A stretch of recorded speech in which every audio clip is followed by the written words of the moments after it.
Bonjour à tous et bienvenue sur Étoile Guidance.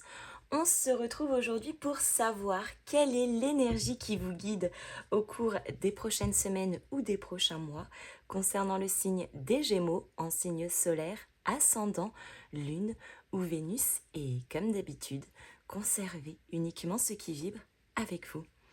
Allons-y, c'est parti pour les Gémeaux. Quelle est l'énergie qui vous guide? Le 7 de bâton et le cavalier de denier. Waouh! Alors, on est sur une énergie vraiment qui est très dans la persévérance, très dans la rigueur. Avec un 7 de bâton, on cherche quelque part le positionnement, on cherche l'alignement ici dans une situation, donc on y va vraiment doucement avec ce cavalier de denier.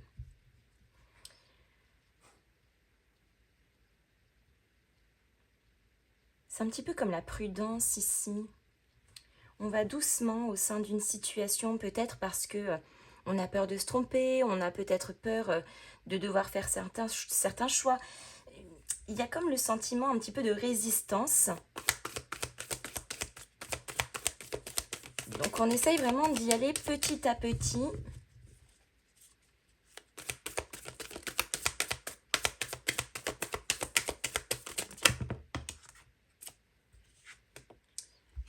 Le 9 d'épée. Ouais. On veut être vraiment sûr ici que l'on va sortir de quelque chose, encore une fois, qui nous tourmente, qui nous rend peut-être anxieux. 6 d'épée. Ok. Il y a quand même une transition, une forme de passage. Il y a vraiment comme une énergie de fin de cycle ici qui... Votre tirage est très particulier, les amis, quand même. Parce que dans l'énergie, j'ai le sentiment que c'est un petit peu confus. Mais qu'en même temps, on y va quand même. Alors, c'est très étrange. On sent que ce changement vous rend un petit peu anxieux. Ce positionnement vous rend un petit peu stressé. Alors, on essaye de rester de marbre avec ce cavalier de denier.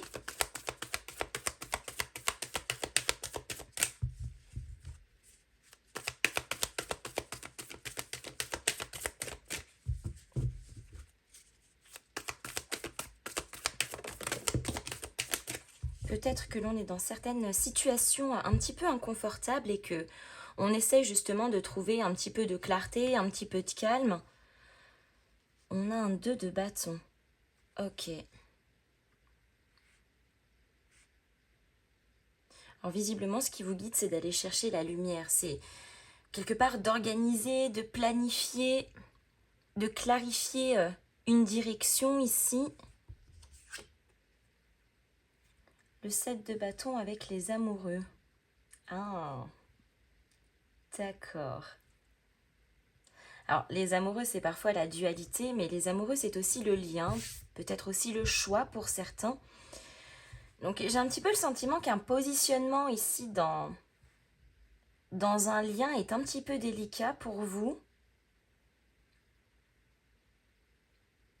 En tout cas, ça serait un lien qui vous tient à cœur. Ça pourrait être effectivement sentimental, mais pas que. Ce serait un lien plutôt qui a de l'importance. Mais j'ai le sentiment que vous ne savez pas trop où est-ce que vous mettez les pieds. Et que du coup, vous êtes en quête de cette orientation, de cette clarification.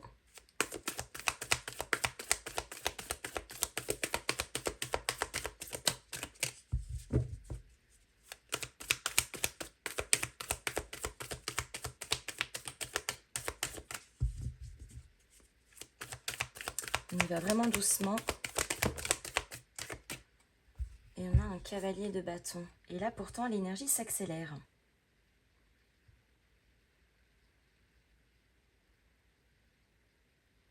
Parce que là, il y a du mouvement qui s'enclenche. Alors, au début, on fait preuve de persévérance avec le cavalier de denier, mais avec un cavalier de bâton, on fait surtout preuve de détermination. Donc, il y a vraiment un changement d'état d'esprit. On ne voit plus du tout les choses de la même façon. Et quelque part, cette énergie qui nous guide, qui au début se voulait plus rassurante, eh bien aujourd'hui se montre plus dans le mouvement, dans l'action. dans la passion.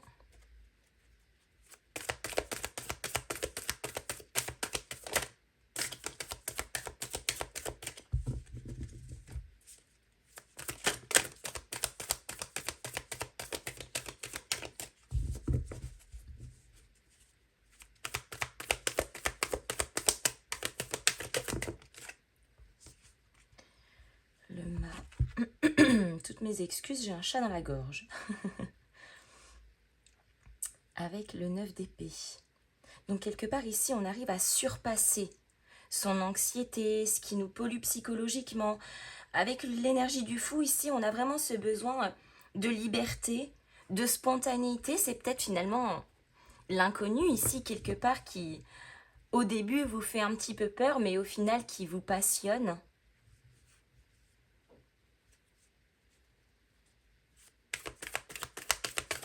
Comme si au début, on était un petit peu angoissé de l'incontrôle, de ce qu'on ne maîtrise pas, et que finalement, on arrive vraiment à lâcher prise sur cette notion-là et on se laisse guider davantage par nos propres énergies, des énergies de mouvement, des énergies très déterminées, des énergies d'alignement et de liberté. Et forcément, ça nous demande de changer d'angle de vue, de position aussi, et peut-être de nous réorienter dans certaines situations.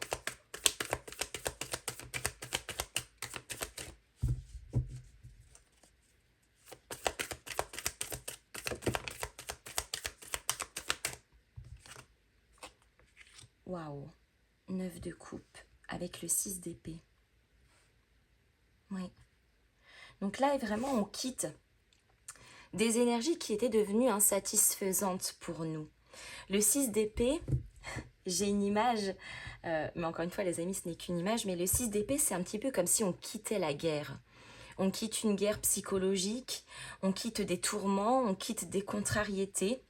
Et surtout, avec un 9 de coupe, on part en direction de cette satisfaction. On va vers l'accomplissement de ses propres rêves, de ses propres vœux, vers une forme de complétude également.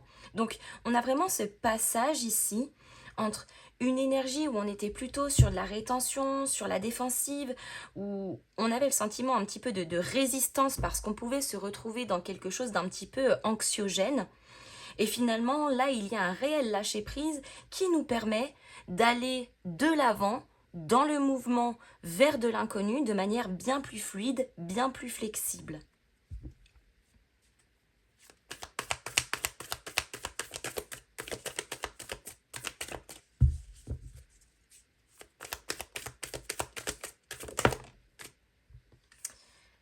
Et avec le 2 de bâton, là on a le 5 d'épée.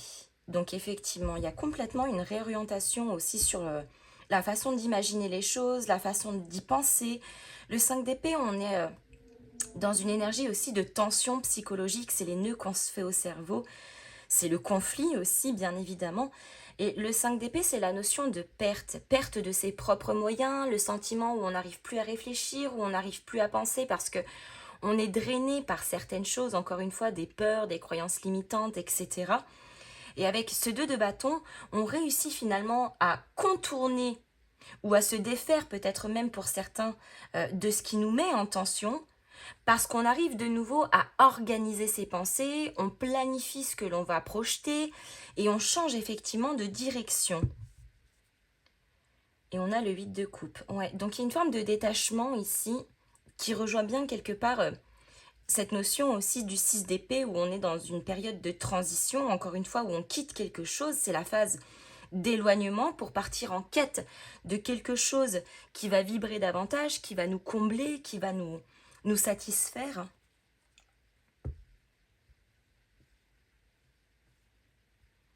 Je pense qu'ici, ce qui vous guide, surtout les amis, c'est le lâcher-prise.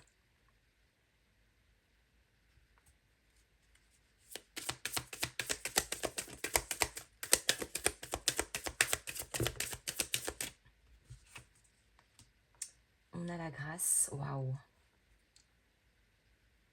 L'univers vous apporte un petit coup de pouce. La grâce, c'est la faveur, c'est vraiment l'appui, le soutien de l'univers.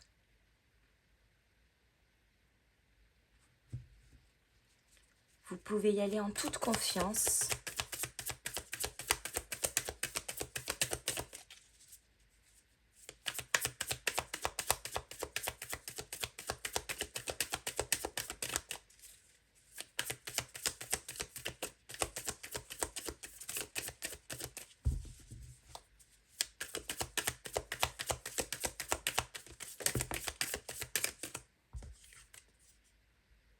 Et les ennemis. Alors, les ennemis, ça pourrait être au sens propre, bien évidemment, mais les ennemis, encore une fois, c'est tout ce qui vient nous polluer, tout ce qui vient nous drainer, tout ce qui vient faire opposition en réalité.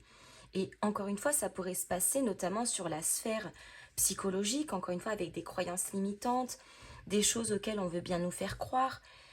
Quelque part, les ennemis, c'est aussi la rivalité, donc parfois c'est aussi sa propre part d'ombre avec laquelle on est en rivalité, hein. Quand on parle de cet adversaire intérieur surtout,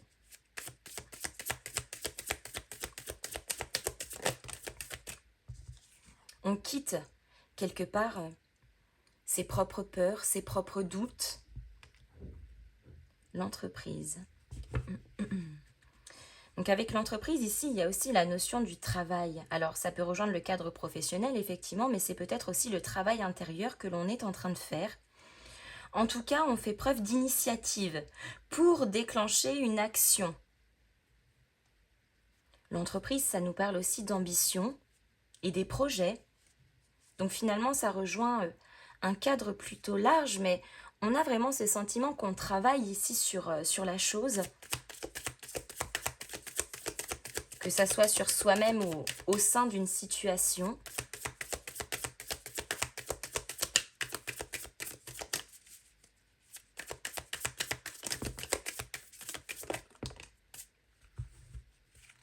On a l'élévation, donc les choses progressent, hein.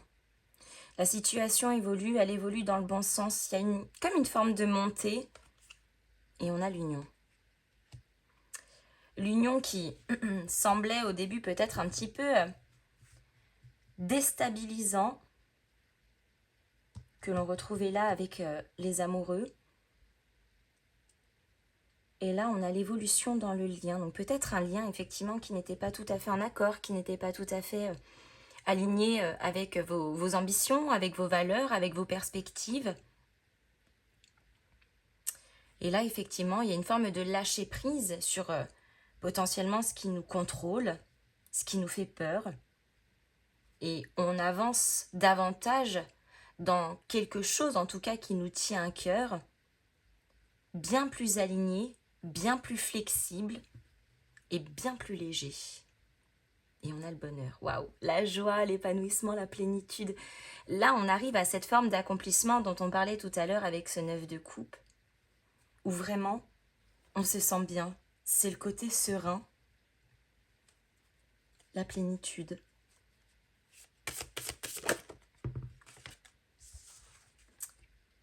Et nous avons le sacrifice, oui. Parce qu'on sort effectivement d'une énergie sacrificielle. C'est pour ça que ça nous demande de lâcher prise.